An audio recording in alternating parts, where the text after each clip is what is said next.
we go. All right, what's up, fellas? The Ryan and Jacob Show is back for the Week 8 recap. Pretty tired of repping and putting Pure Leaf out there with them not even acting like they care. So today, I'm representing Tap Water. All right. Well, this one was yet another shit show for the Toads, who are tanking for Trevor. A pretty embarrassing week once again, as I've now put up the lowest score of the year. And Joey pointed that out on Facebook that I beat him out for the lowest score of the year. And the worst part is this might not even be my lowest score of this year. I'm a little bit concerned. Yeah, I mean, you did not have a good week. Just look at what your projection should have been versus your fantasy points. Nobody met their projection except Hayden Hurst Yep. and your kicker and your defense. But anyway, that is not a good. Chewy had a cakewalk. And his team didn't even have that good. No, he didn't. I don't think anyone did that great this week. We're kind of go through the games, but really nobody kind of stood out as like really that good. We'll like I said, we'll go through the games, but yeah, not a great week by Chewy. Chewy's got some question marks. Clyde didn't do that well. Montgomery, that Bears offensive line, I was watching that game, just not that great, but he did manage 11.5 fantasy points. But easy win for Chewy. He'll take the win every day of the week. He doesn't care. Yeah. This, like you said, this was a cakewalk. I didn't put up much of a fight. I don't think Chewy was worried at all throughout this game. I was just firing on absolutely zero cylinders. And it's a tough road ahead for the Toads. I don't think things are going to be looking up or getting any better anytime soon. So the road to Trevor continues. All right, let's get into the second game here. We got Chris versus Johnny. Was this an upset here? What was the projected? Oh, no. Yeah, a little bit. Johnny was projected to win by 2 points. Chris ekes it out. Pretty good week from Chris here. He had some guys with some pretty solid scores. Lamar Jackson's still looking kind of mediocre, but his team as a whole did pretty well. Johnny's team was heavily weighted by DK Metcalf. Without him, Johnny sucks this week. And yeah, that's the tail of the tape there. What do you think about this one? Yeah, I mean, I think I played Chris this week, and I think he's actually starting Herbert over Lamar Jackson, which having a second or third round pick on Lamar, that was kind of a wasted pick. But probably the right pick. Herbert's kind of been slinging the ball. But yeah, I mean, Chris got 100 and Johnny did not get 100. Like you said, DK Metcalf was his score, and then you'll kind of see that with Joey score next too. But yeah, one player can't really carry the load. I mean, I think Johnny should have won this game. I'm glad Johnny lost this game because of playoff implications with me losing to Joey. So I'm actually really glad that Johnny lost this game because he beat me early in the season, so he's got that tiebreaker on me. So it'll be interesting to see what Johnny does with his team because Godwin will be out another week or two, and then Ronald Jones looks like he got his spot stolen by Fournette. I think Fournette was on the field a lot more than Jones. I know Jones fumbled in that game kind of like in the first or second quarter, so that might have been why he wasn't playing that much. But even Fournette's been looking better than Jones, I think, so far. So it'll be interesting to see what Johnny has up his sleeve. I know he had a bye with David Johnson, so you can always stick David Johnson in there. But I hope Johnny keeps losing, and I hope Chris loses next week too. Yeah, he had Kyler Murray out there this week too. So yeah, his team will look to turn it around this week with his players back. And another demolition here. But like you said, another team here very heavily weighted by one player who almost dropped a 50 bomb. Dalvin Cook with 4 touchdowns. And then Russell Wilson threw 4 touchdowns, if I'm not mistaken. Yep. So, I mean, Joey, just those 2 guys right there put up more than my team by like 20 points. So, Yeah, I mean, both those team are like those are the two people that killed it. I mean, Gronk got that late touchdown, I think, in the third quarter, kind of sealed the deal for this game.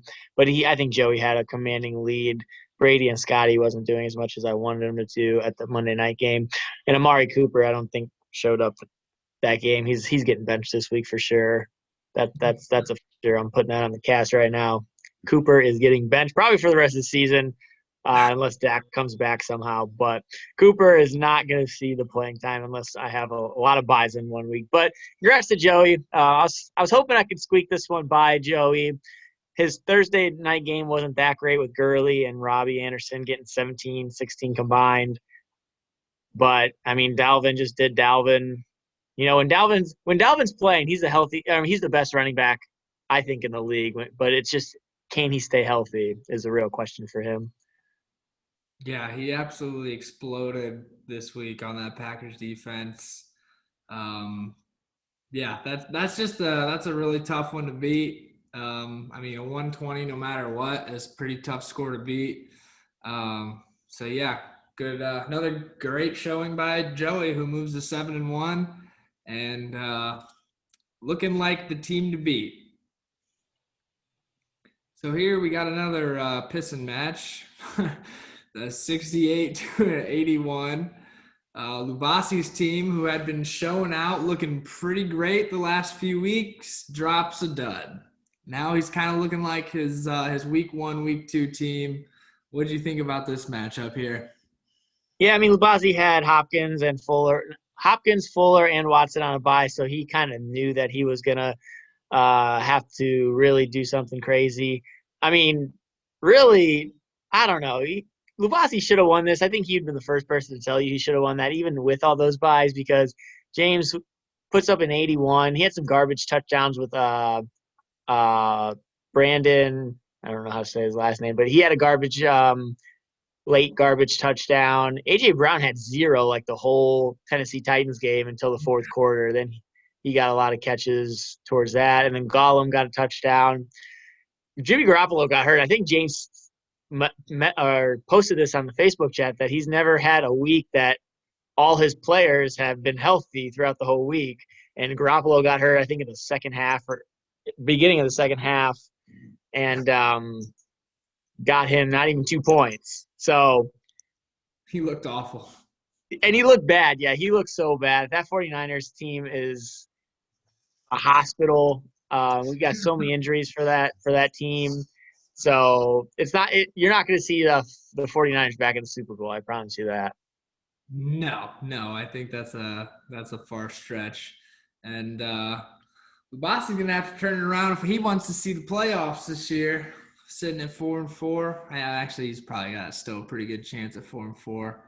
Yeah, I But think he's second in the division. When we look at the standings, we'll talk about that. See how we're all looking in the standings.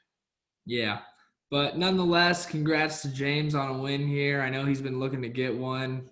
He's been having a tough year, as you said, with his injuries. Um, I know Lubasi's disappointed about this one, but he'll probably be able to turn around when he gets his guys back next week. Game of the week. Our other 7-1 team, Jimmy Weeks, taking down Dom with a freaking shootout of a score. I mean, I know Dom can't be happy to lose with a 119 this week. Yeah, I mean, this was the game of the week. Very close game. Dom texted me that this was a big game for him, that he wanted to win, needed to win. And the Eagles D, I mean, you knew they were gonna go off against the Cowboys like third string quarterback. You were hoping that you could, 12, 10 points would probably be hopefully in your max, but they shoot out with a 21, and that's kind of the tail of the game right there. Everyone else kind of did what they were expected to do, and then the Eagles just jumped off at that 21. But Dom had a good week. He had, like you said, 120. Each player did pretty well. Zeke, I think you mentioned this last podcast, has been not that great this year or the last couple of weeks, and especially without Dak and a third string quarterback, you can see a 7.6 is not that great. Yeah. Zeke, I mean, at this point, I almost feel like anyone on that Cowboys offense is just automatic bench for me. Like if I don't know about Zeke though. I had Zeke, I would definitely be considering benching. Look at this, dude. Look at these last few. 8, 5, 7, all since Dak's been gone. Dak ain't coming back. You'd hope to have Dalton back, but I don't know if I'd bench Zeke. I mean, I'm benching Cooper, so I guess I can't say too much on that. Yeah, that's just a tough, regardless of benching or not. That's a tough decision you have to make every week, looking at the way Zeke's performing, and it's at least like a conversation in your head of what you're gonna do. Because I'd be starting to get a little bit worried about Zeke if I were Dom. But nonetheless, this was a solid game from both teams. Dom just loses by a slim margin to Jimmy's crazy score that, he's hot right now. He's hot. Him and Joey look like the best teams in the league, hands down. They're definitely going to be tough to beat. Probably looking at 1 and 2 seed between those two, unless something crazy happens. But yeah, this is definitely a tough loss, but congrats to Jimmy on another good win. In our last game of the week, where Rudy gets absolutely blown out by Team Matt. CD's nuts. You were just talking last week that you weren't scared of Rudy's team. You didn't think he was gonna keep putting up dubs, and here he goes. He gets blown out, so you can't be too surprised, right? No, I'm not. I'm not too surprised. Robert Woods had a day. I actually was thinking. I didn't want Robert Woods, but I was looking at Robert Woods in the beginning of the draft. I thought that was a really good pick by Rudy, and he showed out this year. But a lot of injuries. Kenny Galladay, did he even play? I don't know if he played. He got 0. I think he played. Did he play? That was his 3rd round pick or 4th round pick. I mean, Mark Ingram's hurt. Just on paper, this doesn't look like a scary team, and he kind of proved it with this one. But then on the other side with Matt, now that looks like a really good team, especially when you get Michael Thomas back and bench CeeDee Lamb, because I would probably do that when Michael Thomas does come back. And that's looking like a scary team. I think he's 3-5 right now, the same as me and James and a couple. I think those 2 people only. So he's got a shot at these playoffs. We'll talk about the shots on the standings, but I don't know. What do you think about Matt's team? I don't know. We were talking a little bit about this before the podcast. Looking at it now, though, I don't know. It does look like a pretty decent team. You slide Michael Thomas in there and move Keenan Allen to the flat. I don't know about Darrell Henderson and Le'Veon Bell. I don't know about those two as your starting running back core. He's got Chase Edmonds on the bench, which I think Kenyon Drake's going to be out for another week or 2. So that's two weeks of Chase Edmonds starting. Yeah. So, I mean, yeah, Matt's team doesn't look bad here. Definitely will depend on who he plays, but you guys at 3-5, definitely. I don't know if you guys can afford to lose anymore. So I think it's a win out or bust for the 3-5 teams. So that'll be an interesting thing to watch, and we'll see if Rudy can keep something going. He's sitting at 5-3. That's a great spot to be in right now, but like you've said, the team's not looking too scary, and George Kittle, I think, is out for the season. So Yep. That's a big blow to Rudy's team right there on top of everything else. I don't know if he's going to be able to turn this one around even when Christian comes back. Which he should be back this week. Yeah, I think he is, but they're talking about what his workload's going to be. So we'll see how they handle that at the beginning. All right, let's move into the standings here where we can once again see the Toads at rock bottom, pondering all of life's questions. But for some teams that actually matter, like I said before, Joey and Jimmy sit at the top of the divisions at 7-1, looking like the teams to beat.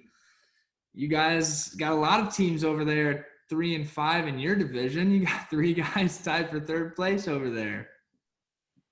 Yeah, and that's why 3-5 isn't that bad of a spot. We got Rudy, who's 5-3, who should, I would think, start losing.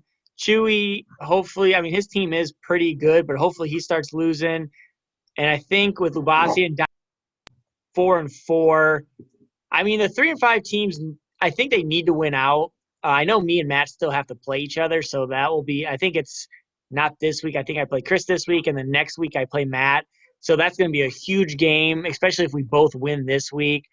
So I think, yeah, the 3 and 5 teams do need to win out, but it really depends. If Jimmy and Joey keep winning and they just keep like knocking off people, maybe 7 and 6 gets you in the playoffs. But I'd rather just win out and take my chances with the win out. I mean, there's only 2 spots left, essentially. I really cannot foresee 7 and 6 buying you a spot in the playoffs this year. Well, I'm saying if Jimmy and Joey keep winning, they're going to keep knocking. I'm sure they play Dom another time. They play Matt. They play Chewy. I played Jimmy and Joey once each, and I am 0-2 against them, and I don't play them again. So I don't know. 7 and 6 might sneak you in. I don't know. I'd rather be 8 and 5. I think 8 and 5 gets you in. But I think 5's still going to be a race to get in. I feel like there's going to be a maybe one 8 and 5 team that gets in, but another 8 and 5 team that doesn't. I think 8 and 5 is going to be the third best record. The third best behind Joey and Jimmy? Yep, I think there's going to be 2 8 and 5 teams that gets in the playoffs. And I think there's going to be 3 8 and 5 teams, and then 2 of those guys will make it. I think 8 and 5 is going to be a popular.